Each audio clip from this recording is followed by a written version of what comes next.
Beth, I know you said the journey's not done yet, but it's a heck of a journey to get where you are right now, to get to the finals from where you came from. So I guess how are you feeling at this moment, knowing that you booked your ticket to the finals? I'm down and I'm grateful. I'm ready to work though. The job's not finished. You can quote Kobe Bryant on that one, right? It's like, this is not the end.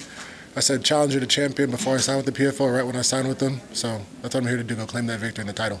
Very nice. Obviously, certainly a difficult opponent tonight. How did things play out? I mean, I got it done pretty quickly, but some challenging moments in there. I guess how did things play out versus your expectations? For sure. The Coach Len said, no matter what, you go win that fight. I don't care if you're on the ground to get up, go take that fight, go claim that victory. So we're here to take it. And I say claim the victory, I fight from victory.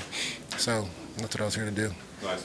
Crisp combination to put him out. Was there anything that you saw, or was it things that you had drilled, or just kind of in the moment improvised? Yeah, I work with Coach Dieter a lot, straight shots, and then set it up. We'll find it. Keep doing the right thing will come up.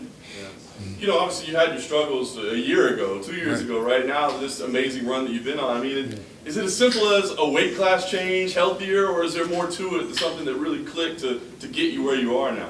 Yeah, well, the first thing started being obedient to Christ, and then that became my focus.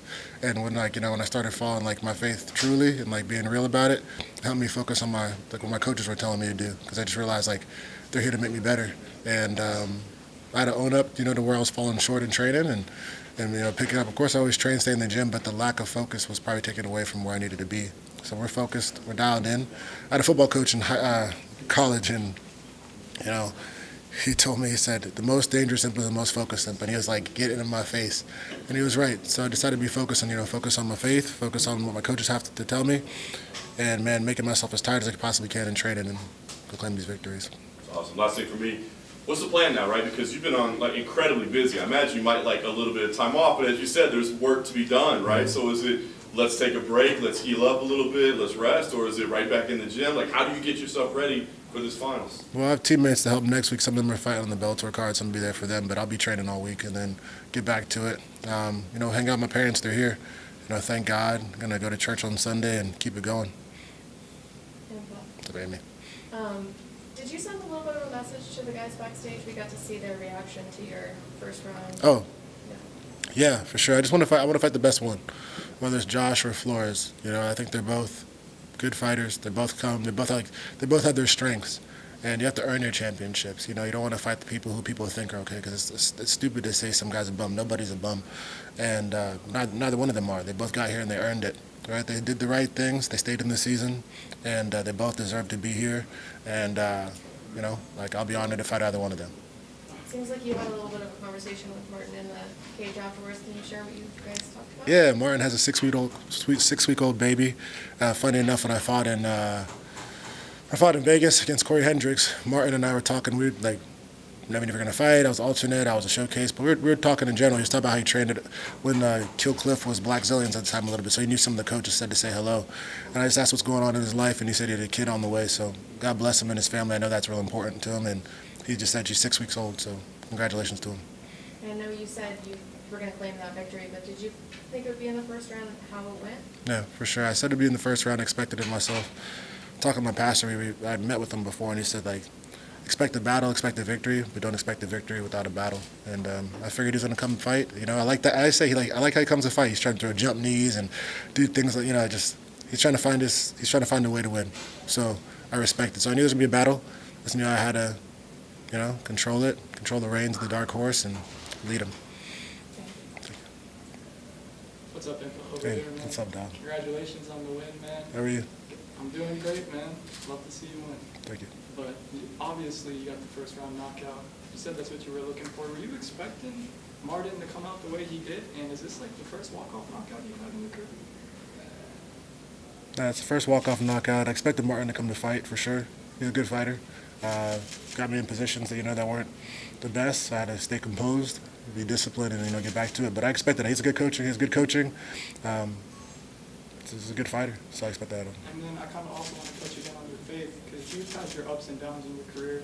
Yeah. You took probably the road not taken by much. You made it to the UFC.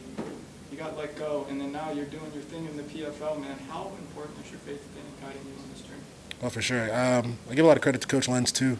He challenges me in my faith, and like I say, Romans 8:28 says, like, everything works together for good, for the good of those that love God. And, like, not because you're perfect that God's going to work in your life, not because you're a good person only. Like, just keep trusting, seeking his heart, seeking him.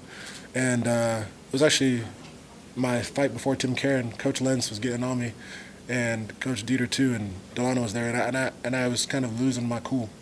And Coach Lenz texted me later, said I need to take the narrow path, right? Like, just because you think you're right, just because you think you're doing the right thing, like, so we can think, like, I don't need God, I'm definitely wrong without that. And, like, the coaches, they know a lot more than me, and sometimes I think I know more than anybody, right? So it's like humbling yourself and just taking, like, note to what they say. That helped me out a lot because, like, I got to church, I just got to pray about it and just be to myself on a motorcycle ride. And he was right. You got to take the narrow path. They see things like they told me what was going to go down today, and they do it out of love. So yeah, my faith's important, and it allows me to listen to people that I love, but also just taking that narrow path. Like I don't want to take anybody else's path. I want to be me and who God's called me to be. Yeah, and then one last thing, man, from one Charlotte native to another. I know you were born and raised there. You trained at Jim O on your come up, and you spent a lot of your time on the regional scene up in the Charlotte area. Mm-hmm. What would the younger Impa say to yourself right now, and what would you really credit your success to? And then I guess to add on to that, what is it like to represent not only Deerfield Beach, but Charlotte on the big scene? Yeah, I love Charlotte. I was born in South Florida, but I grew up in Charlotte as a home. Became pretty much home for me. The Mint Hill area, all that stuff. First, credit goes to God, Jesus, and then goes to my parents. They challenged me for sure. Like my dad always says, no matter where you go in this world, be successful. I don't care if they drop you in China, I don't care if they drop you in Congo, Alaska. You have no other choice but then to be successful. So I give my parents credit. They are just two loving people. They celebrated 31 years of marriage not long ago. So they set the standard and they challenged me to be better. And my coaches and everybody. I'm proud to represent Charlotte. It's always been a place and home for me. I had my moments there, and that's what they were.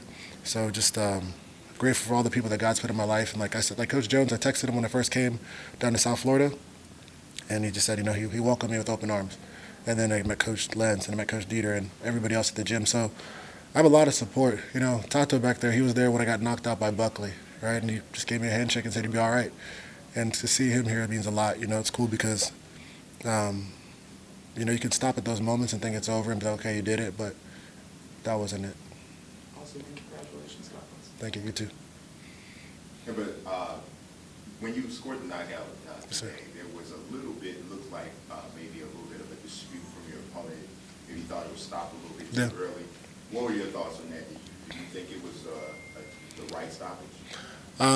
I gave him an opportunity to dispute it. I probably should have kept going and attacking more. My coaches, got on me about it, which is great about him. He didn't get out the cage and said, make sure you finish, right? I could have done better, so it's always room to improve. We talked after. He saw the highlight, and, he admitted that it was a proper stoppage. At the same time, too, like, that's the difference between championships. So it was a good lesson to learn, and I made myself better from there. Yeah, and the last thing for me is you have been, obviously talked about your faith a lot. Was there a specific moment? A lot of times there's something that happens that spurs a change and says we got to do something different. Is there something that you haven't mentioned that was that moment for you that said, hey, I need to change something? Yeah, I was out of church for a while, and like the past couple of years, it was challenging. Everybody has their challenges, right? Personal life, everything, like relationally, financially, everything.